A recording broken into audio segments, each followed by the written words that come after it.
Welcome everybody to the Friday night forum at 5 o'clock. Um, Hope you guys like my new background. I'm really excited about it. So this is what I'm going to be transitioning to. Um, they sent out the email to basically all the higher ups, introducing me as the manager of the CAFCO, and right behind me, I would say, in neighborhood.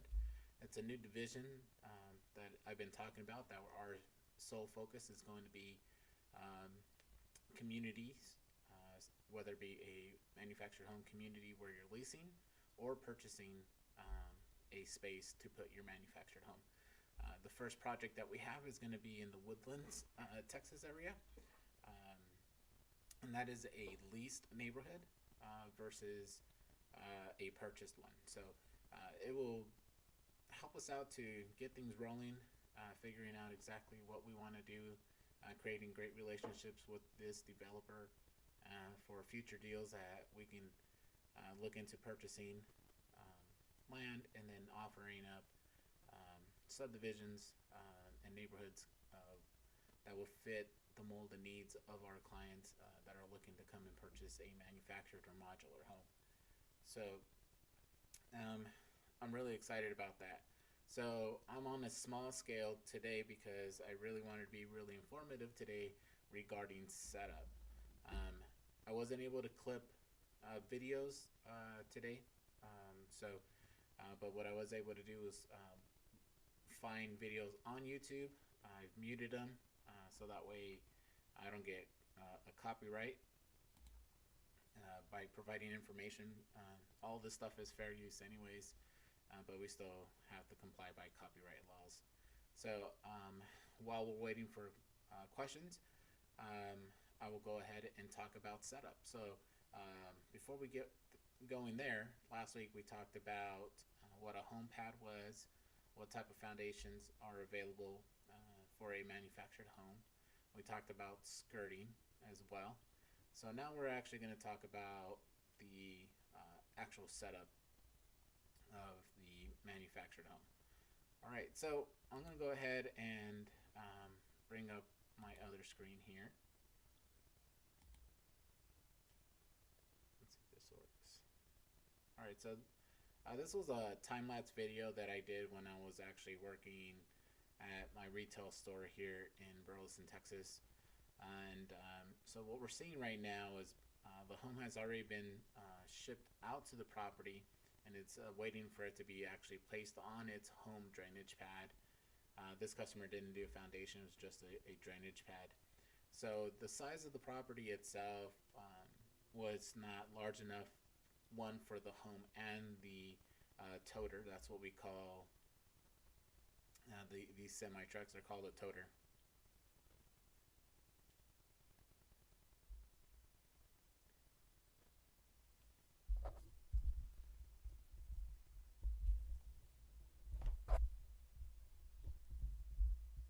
Is it still pretty low?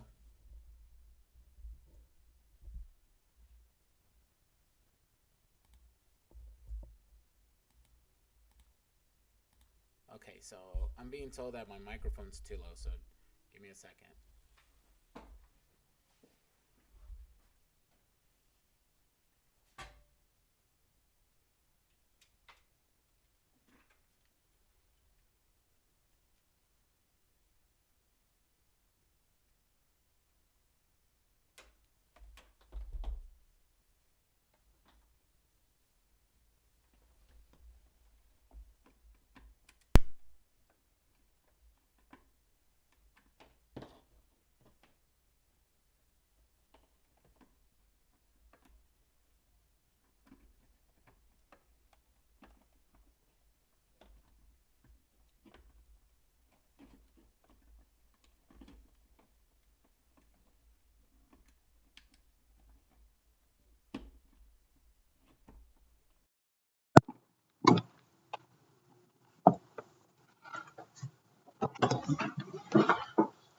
Okay, I switched out my microphone. Is this one better?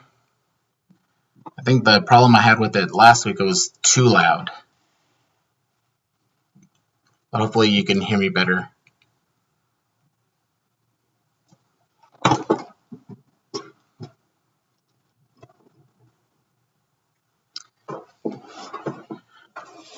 There we go. Okay, it sounds like it's a lot louder now. Okay, so I was mentioning what we're going to show here is when the home actually gets to the property. Some properties are too small in order for us to set them on, so our setup companies will come out with this little tractor thing here called a house cat. And basically it's just a small little tractor that's going to has the capability of lifting up the hitch of the home and maneuvering the house around, which is what we're going to go ahead and take a look at here. And once again, it's a time lapse, so it's going to be very quick and moving. Thank you for letting me know. I definitely appreciate that. I'm glad I had my other microphone. All right, so actually, we're going to move this along because they're going to try to maneuver it for a little bit, and takes a little bit. So on here, we'll actually see them get stuck a little. Okay, so you can see here, they use wood in areas in case that the property is really wet to allow the home to roll all the way onto the home drainage pad, and then they're going to go ahead and place it on there. So this is what they call matting. So depending when you purchase your manufactured home, and if you get the ability to see your actual delivery cost and your setup cost, if you see something that's called a house cat and matting, that's basically what we're doing here. We're going to be using OSB or plywood to be put underneath the wheels to help support the house roll through either really soft soil, but in this case the property was really wet and the customer wanted their home to be delivered despite what the weather was. We went ahead and matted the property so we can roll the home in. While they were getting ready to do that, they went ahead and rolled in the other half of the home itself.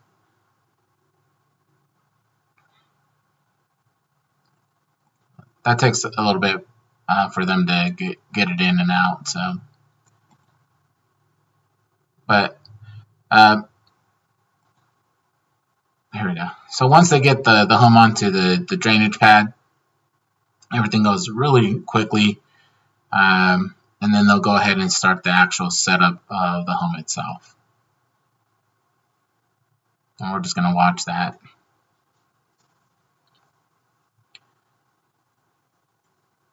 So now this particular home that they actually are getting ready to put in, back in the days it was called the Momentum, and the Momentum went away.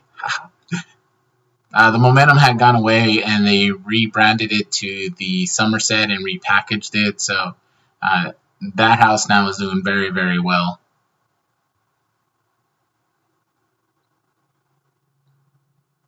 Okay. So once they maneuver the home in, now there's other cases that sometimes we can't even use the house cat because the spaces are really, really small. So in one of the other videos I'm going to show here, they're going to use something called a Translift, and these are basically hydraulic tractors that are very long, and they actually go all the way underneath the home. You do one end and the other end, and they'll lift up the house, and then they'll actually push it right into place. So we're going to be able to see that. The first time I saw something like that ever happen was in Arizona on a big triple wide home, and it was pretty cool because we just had to back the home in, and then section per section we went in right with it. It was a really cool experience.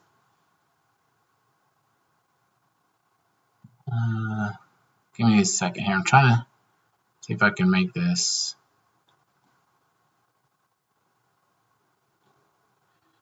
Why are the homes only offered with a 12-year structural warranty? That's a great question. So the big part that I like to talk about is that we give you a 12-year structural warranty when pretty much everyone else is giving you a single year. Even in traditional housing, they give you a 1-year warranty, and then an insurance company is going to go out and handle the rest. So now, when you're actually purchasing a Palm Harbor branded home, which is like here in Texas would be either the Fiesta, the Vista Ridge, Keystone, Super Saver. Those are actually structurally warranted by the factory for 5 years and then year 6 through 12. The reason that we can only go to 12 is that insurance companies don't want to give you a lifetime structural warranty. There is many places out there that brand that they give you a lifetime warranty of the home, but it's limited, even more limited than what our warranties are themselves. So the part is that insurance companies, they're in the business to get money and not spend money. The nice thing is that with us, they're willing to go up to 12 years versus other brands that can only go up to 10 years or even 7 years. They entrust enough in Palm Harbor and how we build now, not just Palm Harbor, but also our Kafco and Fleetwood product as well, because they have the 12-year structural warranty included on their homes as well. So, but the one thing that separates from like the Fleetwood and the Kafco for the Palm Harbor brand is that Palm Harbor, with their Gold Key Care program, the structural warranty is actually covered by the factories for 5 years, which is pretty awesome. Typically, if you are going to have any structural issues with your home, it's going to happen within the first couple years. And I remember a time when I was in, sorry, I'm trying to move this a little bit.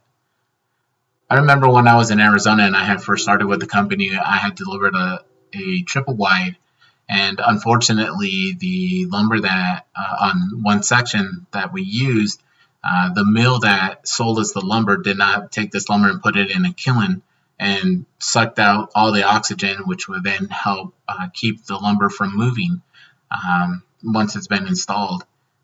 Literally, before we had our 12-year structural warranty, this happened within the first year. Palm Harbor, went out, investigated that, yes, and we found that, it was a structural problem. Our company stepped in. We ended up putting the family into a hotel, and we went out and we fixed that issue. It took a little bit, but we were out there and we took care of it. We had another one where there was an issue with the ventilation system in the house that was just done incorrectly. We went out and we took care of it. We do stand by our product when we do these things. So I can only say that by the 17 years that I've worked with the company and seeing what the company has done in order to fix those things. But great question as far as a 12-year structural warranty. Hopefully that answered your question. All right, so we'll, as we're waiting for more questions, we'll continue on. So first, we just saw right now, they brought the house in, used the house cat, put it up on its drainage pad. Now it's ready for the home to be installed. So let me go ahead and close that one out. All right, so now we're going to go ahead and see basically what they call day 2. So when, sorry, I keep forgetting. I have a different screen. Okay, so typically when your manufactured home is delivered, they typically don't set it the same day, unless you're close enough to the factory where they're able to deliver super early and have a crew there and then install it. Typically, they're either going to come back another day or the very next day to do the installation of your home. So we're going to go ahead and see what that looks like here. All right, so this particular home is called the Trade-Wind. It's actually from our Florida facility, and it's being installed on this customer's property. So as they're coming, actually, I wanted to show you the Translift, just because we had talked about it. I don't know who this guy is, but he does if you're in Florida, you should watch him. He does a lot of stuff on manufactured homes, and manufactured home communities where you purchase or lease properties. All these videos that I'm using, I'm going to put links as in reference to the videos that we used after the live video is done, because I can't do it while it's going on. But this machine here, as you can see, is called the Translift, and it's just a hydraulic tractor that's going to lift up one end of the manufactured home. Typically, there's two that they go with the setup crews, so they can go ahead, in case there's tight spaces, that they can lift each section and roll it into place here. So I'm going to see if I can forward it where they actually move that home right into space using those Translift.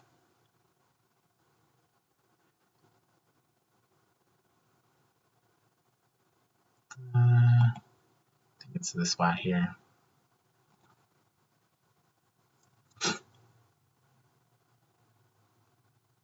I think that's the coolest thing ever. Obviously, that only took a couple of seconds with the time lapse, but they have to be so able to move that house into its spot.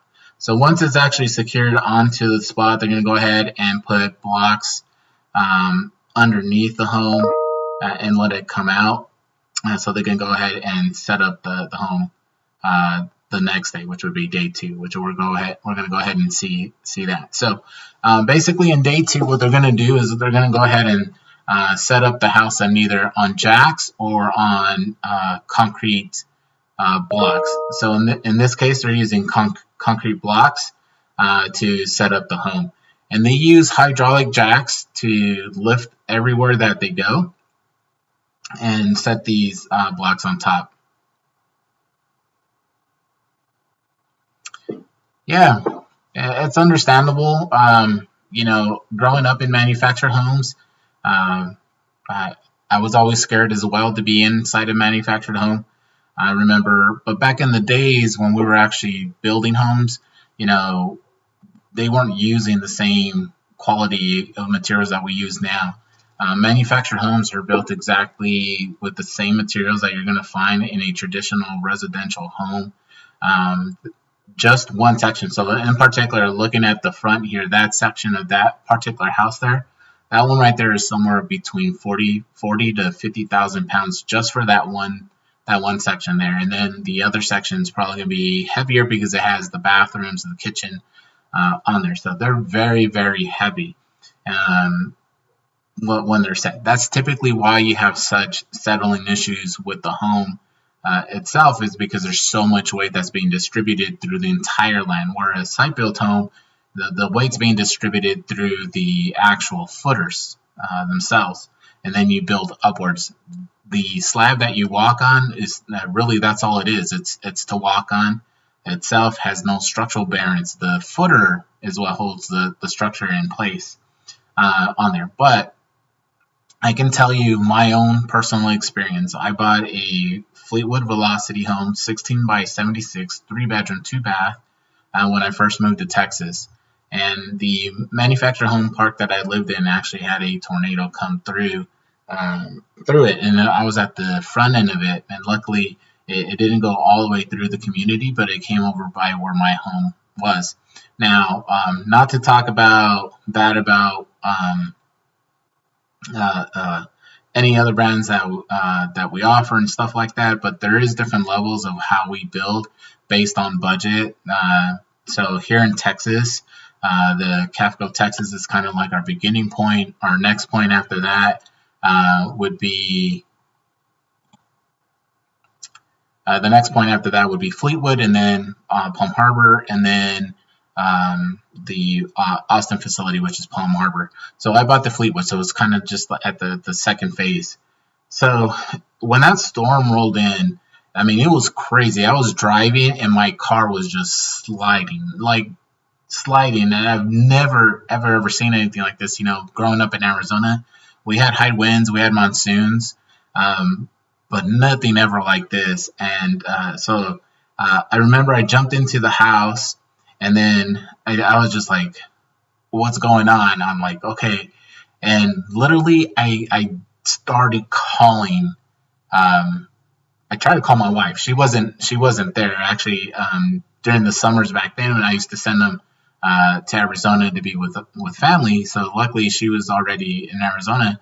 But literally, I started making phone calls and I was trying to get a hold of her. I'm glad that she didn't pick up because then she would have panicked for no apparent reason. But I mean, I was calling and saying goodbyes to people. And I'll tell you, like, really the scariest thing for me was just hearing, like, it was like total, when they say like that total silence and then that train sound. I mean, that's exactly what happened. And so the siding of my house, I had vinyl, which made the whole experience like more real because the vinyl itself it's gonna vibrate, so you could just hear the vibration so much, and literally it felt like it was 30 minutes long for the 3 minutes that it took, but and when they rated it, it wasn't a big strong one, but nonetheless, it was an EF1. So as it bounced through the park itself, I mean, my house, nothing, no damage, not even a single shingle came off of it, and literally, it was the way God set it up. So like I'm gonna draw exactly how everything was set up when this came through. So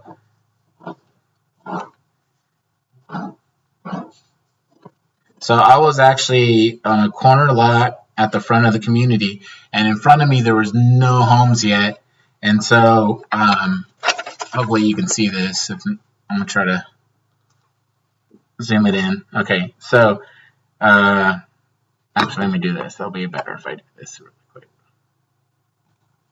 Okay, so my house, oh, where my finger's at with the. All right, so my house is over here. Sorry, is over here. This is where the tornado came through. Actually, sorry, it's backwards. It's the other way. It came like this, and literally it bounced past my house, and then it jumped right into the baseball complex right after it bounced from my house. So literally, it was that close, and had it been a direct hit, I would not be here. I'm not going to lie. I mean, you can be in the majority of 99% of the homes that get hit by tornadoes, there's severe damage to them. Doesn't matter how it's built. So that will be the case with us. But typically, with the high winds and so forth, your home will survive. Typically, when you do see tornadoes, especially for new manufactured homes, now when you watch CNN or you watch the news, understand that they're going to go and look for shock value. The thing about manufactured home buyers, typically they are in a super populated area, right? So like manufactured home parks. So they know there's a lot of people living there that they're going to go through and be like, if it hit a mobile home community, I want to go out there and show that. Okay, I can only tell you from my own personal experience living in a manufactured home during a tornado, in the community itself, my home survived without an issue. It was properly tied down. The structure was 100% sound, and I mean, I was expecting shingles and siding to be gone, and it didn't. Okay, I can also tell you that we recently here in south of Fort Worth, we had a customer that we just bought the exact same house that I did, and then next to her was a double wide, and a tornado came right by their house and next to their neighbor's house, and it was like walking down the street. It didn't even get into anybody's property. Those two homes survived, and the rest of the homes that were down that street unfortunately took a lot of damage. But the homes that were on their street were put in like 20 years ago, and that's where our industry really gets a bad rap, is because of the way things were done 20 years ago, or even before then. So I can tell you, HUD really put a lot of enforcement down. States have put a lot of enforcement down. on how these manufactured homes are supposed to be built and how they need to be tied down, ensuring you to have a lot more safety on there. Yes, I was. I every day I think about I think about that and how lucky I am to survive that and many other things in my life. But yeah, so short story longer, right? But anyways, that's all I can say as far as the I understand the fear factor, um, but the truth is we use 2x4 lumber, 2x6 lumber. We use 2x8 lumber in places. We use half-inch sheetrock throughout the home. Some of it is completely textured. The other one has pre-installed wallpaper on it. We use the same appliances you're going to find in a home. We use the same electrical copper wiring that you find in homes. Manufactured homes have come such a long ways. Now, the really cool thing is with manufactured homes, you can build above what's required, where typically in a site builder, they're going to build you kind of what's in the norm. So you can really upgrade your home. I mean, right now, maximum wind speeds of gust of wind at 6 seconds of consistent winds of 140 miles. There's some manufacturers that will build it even higher than that. So you being in Mississippi, I purposely wrote down who the manufacturers are for each area because I know so many of you tune in from different areas that I wanted to make sure that I can let you guys know who's who. So in Mississippi, we have Fleetwood, which is the home that I lived in. They're in Mississippi. Chariot Eagle, which is manufactured out of Florida, covers Mississippi.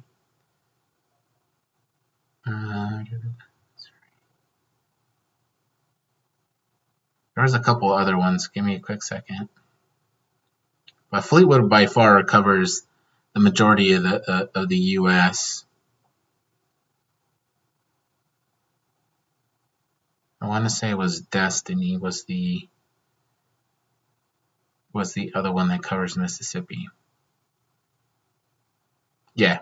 So Destiny is the other manufactured home builder that's part of our company on there. But Fleetwood, if you wanted to roll with like I did, they have a plant here in Texas, and they also have a plant in Georgia and Virginia. So there's quite a bit of areas that for the Fleetwood that would be able to build you a home. And then there's Destiny, which we just acquired last year. So really confident in what they build as well there. So all right, so let's go ahead and we saw them basically install the home. So now the question is, once the home is installed, what are the different ways you can actually install your home? All right, so the very first one I'm going to show you because it's the most asked for. It's not the most that we do, but it is the one that we get asked for the most. Now, this was a video that was taken in Arizona back in 2020. So I'm going to kind of talk a little bit about this one. So let me go ahead and put that back on the screen. So this is what we call a pit set or ground set home is the more proper word to do. So typically when you see a manufactured home that looks like it's on a slab, that's typically the first indication to me doing this for such a long time what customers are actually asking for. So our homes don't go on slabs. We will do something called a pit set. Now this one, it seems like there was an older mobile home there that they pulled out and they're going to put another one in. So this hole has already been in there. So typically a manufactured home from ground to frame, which is the bottom of the first chassis, has to be 24 inches. And most of that is so that way we can go underneath that in case you have any plumbing problems, electrical problems, we can crawl underneath the home and fix those for you because your home is built on a subfloor. So typically, the way I best explain this is truly a pier and beam foundation system versus the house being built on the pier and being there on site. It's basically being built beam upwards and brought out to be placed on the piers. But in this case, there, as you can see, this is basically like 3 feet or less that they dug out. And what they do, the manufactured home will actually get rolled in, and it goes in an incline like this, and then it settles right into the hole for the home itself. Now, last week I showed that these homes were put on pads and on foundations. And the majority of some states, and this one here, like I mentioned, they're not going to do this. But in other states, they're going to require you to do that perimeter beam foundation that I showed you last week, and actually put block and fill all the block in with concrete, because you're going to backfill into it, and they don't want dirt to over time fall into the pit and then mess up your setup. That would be awful. So those are some requirements. Even though we're not going to see this in this video, I can tell you that is a highly recommended thing. And then, you know, for me, when I was selling to the public, I would refuse. As somebody who sells manufactured homes, I would not do a pit set unless there was a retaining wall. I was okay losing your business if you weren't willing to pay for that, because me personally, I care about you spending that amount of money and having something that you're going to be comfortable in and having a sense of security in your house. And I mean that with my whole heart. I was never a salesperson that would just do things on such a cheaply basis just to make you happy. I'd rather lose your business. Now, I compromise in the sense of maybe not using my own contractors, but man, if you wanted to use your own contractors, I'm going to investigate them, see what kind of work do they do, and do they stand by it. Okay, so if you're going to do a ground level home, do a perimeter beam foundation, and then use concrete blocks or a precast foundation retaining wall. So when you backfill, you don't ever have to worry that the ground will move in and cause your home to basically come apart, because the dirt falls in and then knocks over the anchors and the jacks and so forth on there. So just wanted to talk about that. I hate being negative, but please don't take that as a negative thing. I just want you guys to be so informed. So when you guys do decide to purchase a manufactured home, you know exactly what you're talking about, and you're not going to let someone kind of determine something for you versus you making that determination. So,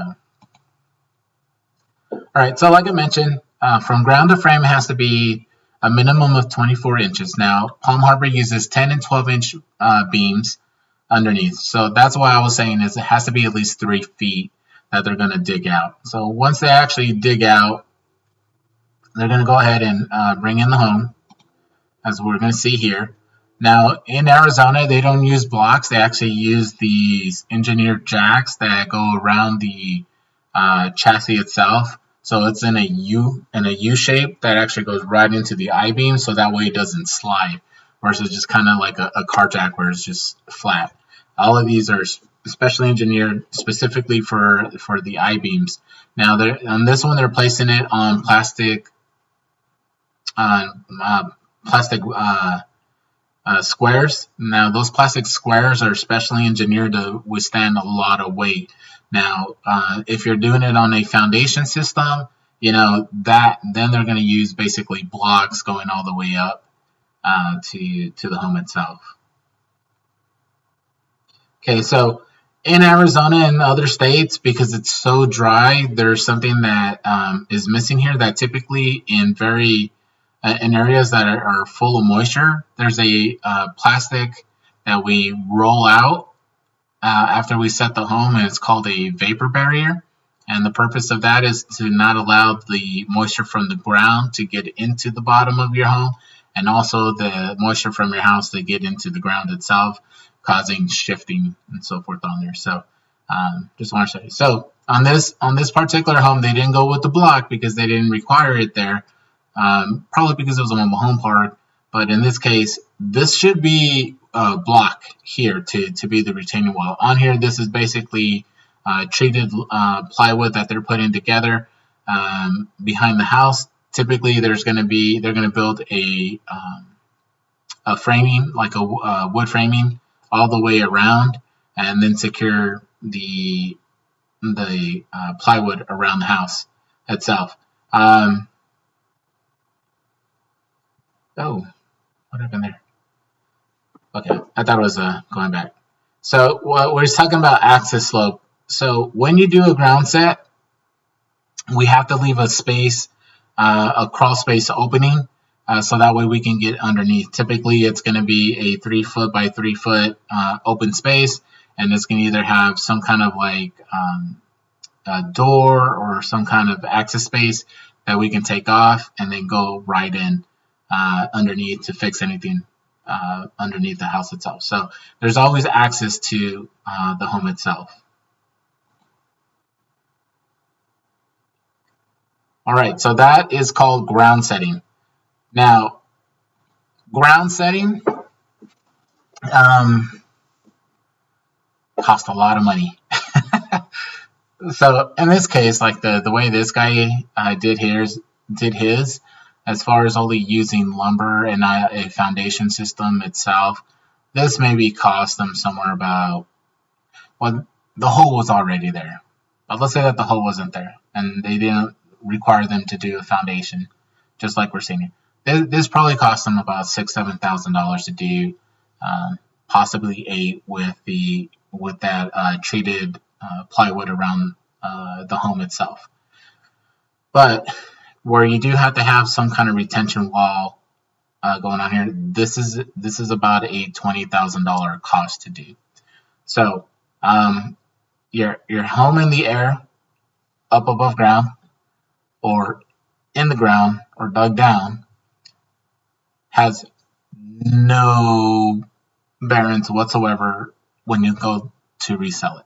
There's no additional value that's given to it. So if you spend the $20,000 to do it, you're literally doing it because you don't want it to be up in the air or above ground. I can tell you, if I had the money, I would do it. It's just a very nice, clean look. Makes it feel more residential on there. Now, there's another solution that you have too, which I could not find a video for, and unfortunately, I don't have one being done right now that I could have gone out and did a video. So there's something that's called a partial ground set, and what they do that perimeter beam foundation, and they use basically a block or two, and then they backfill to it. So basically, out of the 3 feet, about 1.5 feet of it is used with the block, and then they backfill to it. So you're only up maybe a foot, and so that's a lot easier for people to do and a lot less expensive. So there's a lot of ways you can have your home set up to look more like it's ground level and not spend the amount of money that it would take to actually do this look here. Okay, so I'll get back to the other video right now because that's going to show you a time lapse actually how they adjust the house and put it together. So this one here is basically the same idea, that they're ground setting a home, and they did full concrete on this one. They didn't do blocks. They did a full poured concrete stem wall. That's what it's called, a stem wall. And then you see this other wall here of, actually where my cursor's at, these are piers. These are wood piers that they're putting in. This particular modular or manufactured home is being rolled on. Now, this is very, very expensive. If you have your house like this, where you didn't create a slope for it for them to deliver the home, and they have to roll it on, this gets really, really costly, because if not a lot of people know how to roll a manufactured home, they don't do it no more. So what they'll do, they'll actually hire a crane operator who can support the weight of the home, and they will strap the house and lift it and move it right into place. The last modular that I did, that we did that way through our discovery, just the crane operator for the day to set the home cost $15,000. So we're talking about a $45,000 setup to do this look. If you got the money, we can do it. That's why I tell everybody, we'll do anything you want as long as you're willing to pay for it. Once again, no additional added appraisal or value is added by having that look whatsoever. It's really something that you're going to have to decide that, you know what, this is going to be my forever home. I do want to spend the money to do that. Over the life of it, it'll all come out to be what I need it to be. So just put a lot of mindset when you're doing these things. They're cool projects. I love them. But basically here you're going to see them roll the house right onto the foundation. So this is a modular here. So now I know a question is going to pop up. Can we do basements? Here in Texas, Arizona, New Mexico, the answer is going to be no. I do know that in areas along the East Coast shore or board and other areas where they don't have a lot of issues with the ground, they can. I know that Virginia, North Carolina, South Carolina, Delaware, New York, Pennsylvania, that's kind of like a specialty. When I was in Colorado, I actually did a basement home once.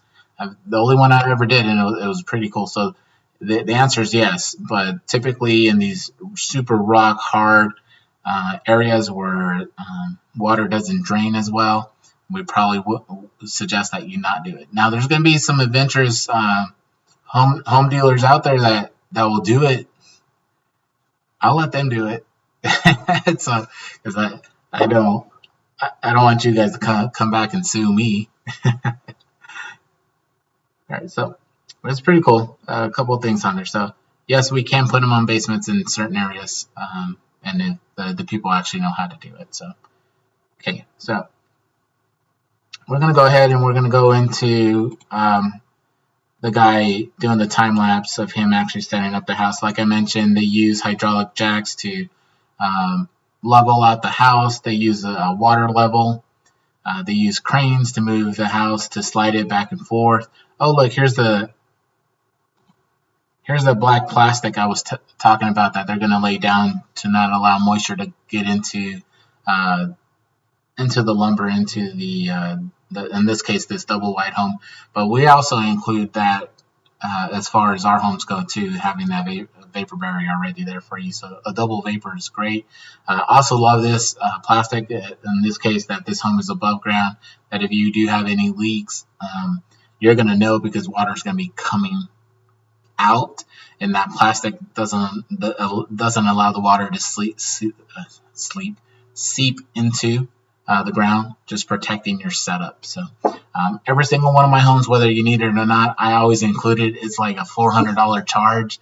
It just makes a lot of sense because if we're able to do it for you up front, it's going to save you $1,000 later because the moisture causing your house to become unlevel. So if someone doesn't offer it to you, ask for it. It's a very cheap charge, and it's going to save you thousands of dollars in the long run. So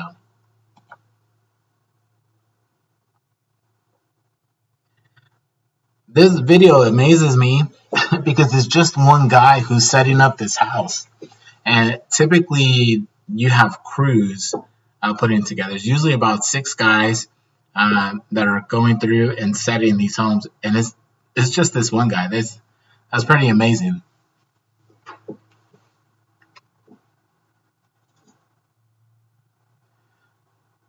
Okay, so in this state here, they're also using jacks as well. So as you can see, the home is sitting on jacks here. Remember, not every state uses jacks. Here in Texas, we're just like what he's doing here.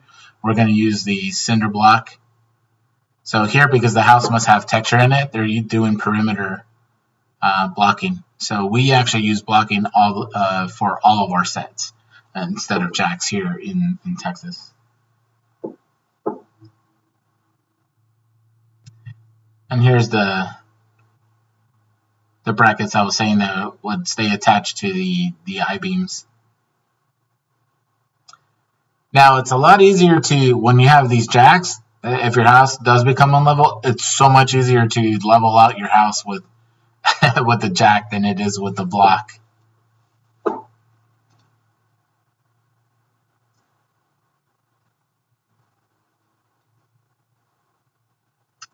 was hoping they're not going to show it here, but when they actually put your house together, they use these, I would say they're about 10 inches, these huge bolts that they're going to use that attach from one house to the other, and they lag it all together, and that's what secures your subfloor all the way across, and then they'll actually do it in the roof as well, and that's what bolts your home together.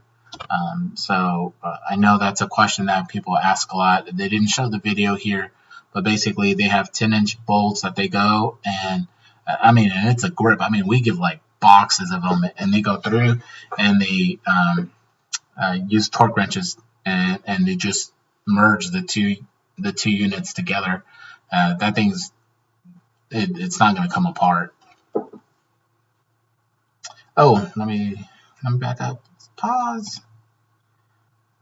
It's kind of blurry, but all these little things here, these are called crossovers.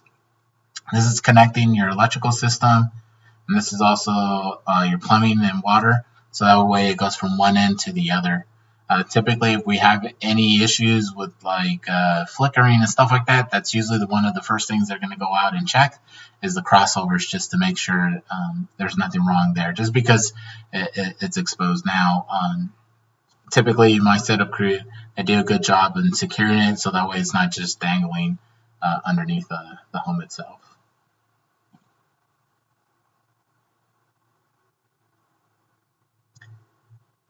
All right, so in this case, they pretty much finished the setup of the home there.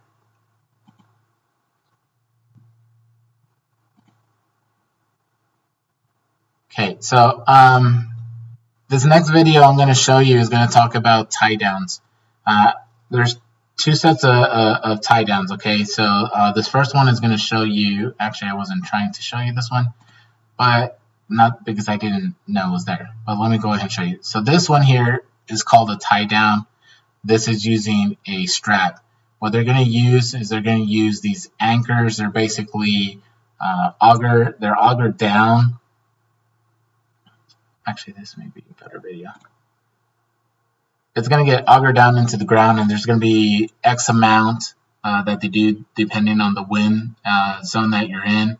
So if you build your house to support 140 mile an hour winds, but in a 80 mile an hour wind area, they're going to put a lot more of these anchors in place here. So as you can see here, it's talking about the anchors here and how far down they go. You know, vertical lift installation, wind zone 2 and 3, lateral lift for wind zone 1. So this is just talking about how they're going to strap. So in an area that there's not a lot of high winds, they are going to strap going this way. They're going to wrap around the chassis, and then they're going to put it and secure it to the tie down. In higher wind areas, they're actually going to use, because the house is built strapped down more, that they're going to use that and an anchor onto the actual subfloor and going straight down to the augured anchor here. So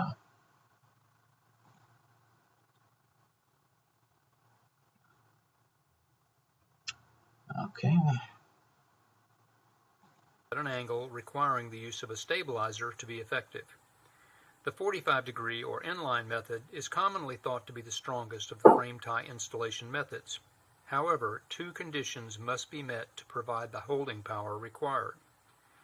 First, the anchor must be in line with the strap being installed and attached to the home. That is, the helix is directed away from the home, and this usually requires that the anchor be installed before setting the home. The second condition is the use of an anchor longer than the soil test probe chart has indicated for this installation. When the anchor is set at a 45-degree angle, it loses part of the cone of influence used to hold the anchor. A common error in anchor installation is leaving the anchor head above the ground level. Tests have shown that the anchor will fail at less than 700 pounds of side load. When tension is applied, the rod simply bends over, causing the home to fall off the foundation. An anchor is never to be left in this position. Even with the anchor head installed flush with the ground, the anchor cannot provide adequate holding power. While the helix will do its job of holding the bottom of the anchor in place, the rod will knife through the soil or bend as tension is applied. Anchors require some form of stabilization to be effective. Using a stabilizer plate does not add to the holding power if the anchor is left above ground level. The rod has room to bend over the plate, allowing failure in the system. The proper way to install an anchor is with the stabilizer plate and the anchor head flush with the ground level. We will cover this in greater detail in a few minutes. While we are discussing ground anchors, it should be pointed out that the cross-drive or rock anchors are not designed for hard, soil, or rocky conditions. These anchors are designed for use in solid rock. When used in hard or rocky soils, the rods will bend with less than 700 pounds of side load or 1,000 pounds of direct load, a far cry from the 4,725 pounds of holding power required. As discussed earlier, frame tie anchors must be stabilized to keep them from bending or knifing through the soil, or installed in line with sufficient length to hold 4,725 pounds. The most common anchor. Okay, so here they're showing you the different type of anchors.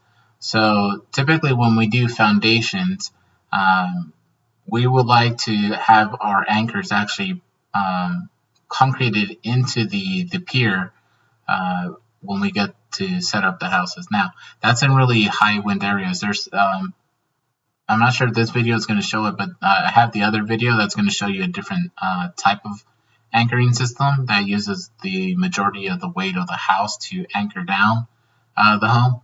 So, but this way you can see when they do the foundations, whether it be a pier or a runner, that they actually put the auger into the concrete and still goes further down into the actual ground to add more grip itself, aside from just having the pier in or the runner in the ground itself. So. Anchor stabilizer is the 12-inch steel stabilizer drive plate, but several other steel and plastic versions are also approved. A concrete collar measuring 12 by 12 by 18 can also be used to stabilize the anchor. The proper installation of an anchor starts with the setting of the anchor at a slight back angle from the home. The anchor is installed leaving 16 to 18 inches of the anchor exposed. The stabilizer plate is installed straight up and down, slightly in front of the anchor. The anchor is now installed the remainder of the way into the ground. Using the slotted bolts and strap, pre-tension the anchor until the anchor rod is flush with the stabilizer plate. Use only strapping that meets the ASTM specifications for stretch and breaking strength approved for manufactured home installations. When using a frame tie, the hook or buckle must start on the upper inside corner of the I-beam. The strap is then brought around the frame and over the strap on top of the I-beam and down to the anchor. The strap should always come from the top of the frame to reduce flexing of the I-beam. To attach the strap to the anchor, pull the strap past the anchor head 12 to 15 inches and cut with snips. Insert the strap into the slot of the bolt until flush with the opposite side of the bolt. Using a 15/16 or 24 mm ratchet, wind the strap around the bolt a minimum of 4 to 5 turns to adequately tension the strap. Continue tightening until the anchor head is flush with the stabilizer plate. This gives the system the proper pre-tensioning required for holding power. A side load of 700 pounds on a home directs a vectored load of 1,000 pounds on the strap and anchor when installed at a 45-degree angle. As the angle increases, so does the force on the strap and the anchor. At 53 degrees, a 700-pound side load translates to over 1,100 pounds, and when installed at 60 degrees, the direct load doubles. This increased vectored force is the reason we recommend that you stay at a 55 degree or less angle with the strap installation, and when the angle exceeds 45 degrees, an additional frame strap must be attached to the opposite I-beam. In this animation, the wind applies side load pressure to the left side of the home. The anchor on the left, or windward side, does all the work, and the strap on the right side of the home goes slack. When any of the installation guidelines are not followed, the home is put at risk of sliding off the foundation piers and causing severe damage to the home. When the anchor moves more than the 3 inches, the blocks will tilt and slide apart. Testing done at Tie Down Engineering shows there is tilting of blocks prior to sliding apart. Now we are ready for proper anchor installation. Using your torque reading. Okay, it'll go further on, but basically that should give you a general idea of what a auger anchor tie-down system is about. The next one is going to be the XI2, which is probably the most common tie-down system that's out there. So let me go ahead and bring that up really quickly. Now, before I do that, I do see a comment here. Are there any programs that offer people with little to low down payments to become a Palm Harbor homeowner? That's a yes and a no answer. It kind of depends if you're going to be buying property or if you're going to be renting out property. If you have 750 credit score and above for our chattel program, where it's just the home financing by itself, 21st Mortgage does offer a zero down payment program with really good interest rates. Pretty much everyone else, as long as you're 650 and above, it's a 5% down payment on a chattel program. And then anything below a 650 going down to 580 will be anywhere from like a 10% down payment, and can be as high as 40% down payment if the scores are really, really low. If you are purchasing land, there is construction programs out there that like a USDA loan that can offer you zero down program, as long as you're qualified within their program there for like making sure you don't make way too much money, and then that you're also in an area that is zoned for USDA financing. So you have FHA programs that is typically 3.5% down. There is some construction lenders out there that may be able to work with grants with an FHA program on there. So typically a conventional loan will require anywhere between 5 to 20% down for down payment. Hopefully that was able to answer some of your questions regarding that. If you would like further details, I recommend emailing me at gm088@palmharbor.com, and I'll be happy to answer any questions.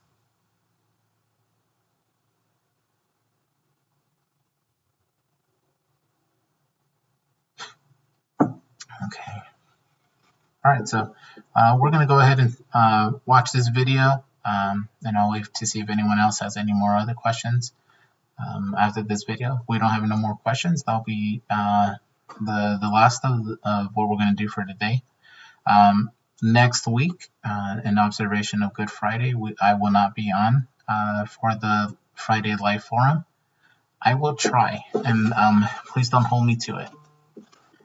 If I can do a video on Thursday, I will go ahead and do it. But if not, we'll just wait for the following week. Like I mentioned at the beginning of the video, with me transitioning to this new division the Friday at 5 forum will be coming to an end at the end of this month. I will still try to come out and do videos as much as I can, but it won't be a weekly basis like we've been right now. So please, if you have any questions, ask. By you guys asking these questions, it helps other people that are watching the forum after the fact that may have questions. So you guys are very valuable, not only to me and able to give those responses, but also to other people that are looking to get information and making a wise decision whether or not to purchase a manufactured home. So I greatly appreciate the questions that you guys ask. Let's go ahead and let's jump into the most popular tie-down system that we use, at least out here in the Texas, New Mexico, Arizona markets, and Oklahoma, which are the markets I do most. Engineering. Fewer parts, easier, faster setup, and only 2 systems required for most home installations. The Xi2 system meets the HUD code requiring that all exposed tie-down equipment be protected with a zinc coating. The Xi2 pan is made from heavy pre-galvanized steel. Xi2 struts are hot-dip galvanized for superior resistance to corrosion. All hardware is hot-dip galvanized or heavy zinc plated. The first step in any home installation is proper site preparation. When in doubt, always consult the home manufacturer's installation manual and local codes. Determine system requirements using the Xi2 installation instructions. Review the home manufacturer's manual for any special requirements for the home you're installing. Be familiar with local and state codes for home installations. Remove all vegetation where the Xi2 pan is to be installed. Place one of the U-bolts supplied in the Xi2 pan as shown. Star washers are provided to keep the U-bolt in place. If you are also installing a longitudinal strut, place an additional U-bolt in the Xi2 pan where the strut will be located. Center pan under the outside I-beam with the U-bolts directed to the inside of the home. The Xi2 pad is set at ground level using a heavy hammer or using a bottle jack and hammer combination.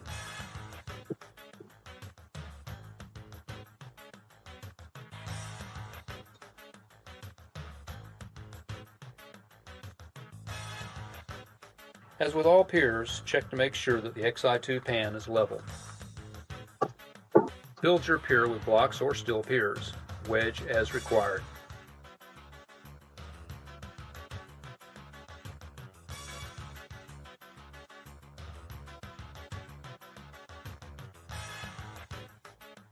Place the end of the galvanized lateral strut over the inside U-bolt and secure with hex nuts provided with the Xi2 system.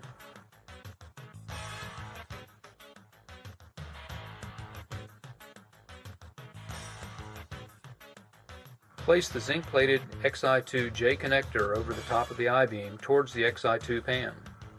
A helpful aid is temporarily using wedges to push any heavy underpinning away from the I-beam. Connect the galvanized Xi2 lateral strut to the I-beam J connector with the washer and hex nut provided. Tighten all hex nuts at this time.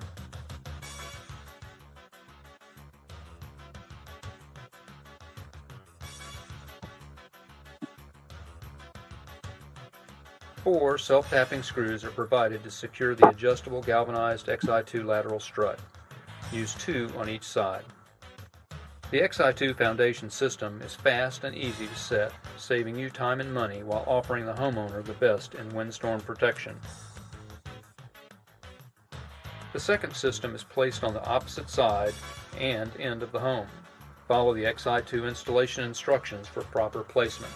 Longitudinal bracing is easily installed using the Xi2 system. Install the zinc-plated I-beam bracket to the I-beam using the 4 bolts provided. Attach loosely to allow adjustment.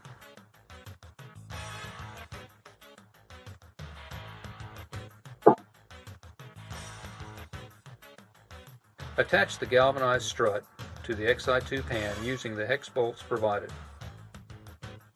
Attach the other end of the galvanized longitudinal strut to to the I-beam bracket using a hex bolt and hex nut. Tighten all bolts at this time.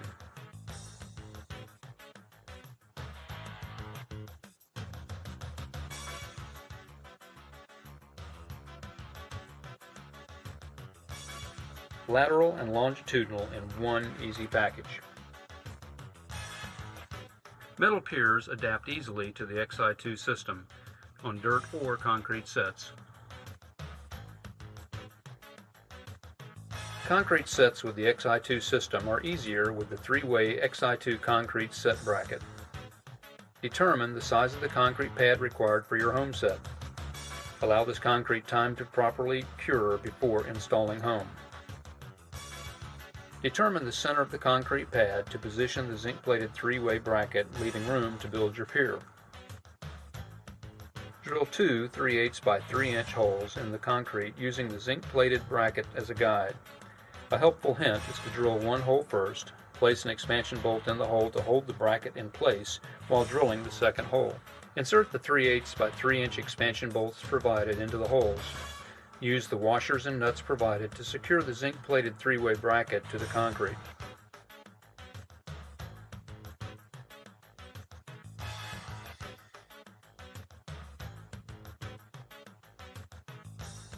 The zinc-plated three-way concrete bracket is designed and tested to be used in multiple locations. Review the installation instructions for optional use. Connect the galvanized lateral strut to the three-way concrete bracket with the hex bolt and hex nut provided. Place the zinc-plated Xi2 J connector over the top of the I-beam towards the Xi2 pan. A helpful aid is temporarily using wedges to push any head wedge as required.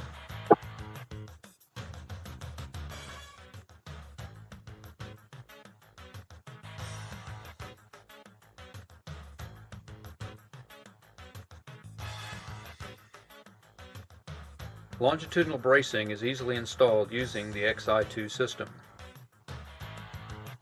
Install the zinc-plated I-beam bracket to the I-beam using the 4 bolts provided. Attach loosely to allow adjustment.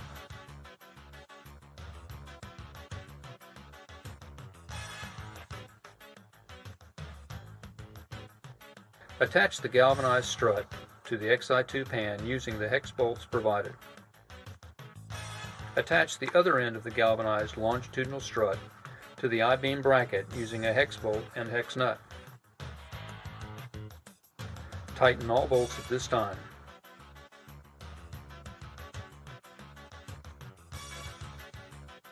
Lateral and longitudinal in one easy package.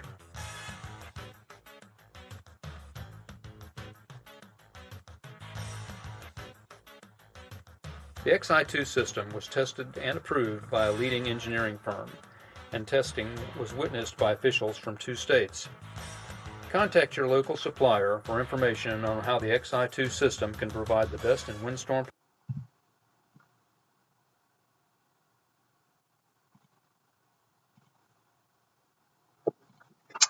All right. See how big I can get. Well, guys, I appreciate you for tuning in on a Friday. I hope you have a great weekend. As I mentioned, hopefully I can try to do the video on Thursday. If I can't, then we're just going to skip next week's and go into the following week. As always, with much love, I hope you have a great weekend, and God bless you.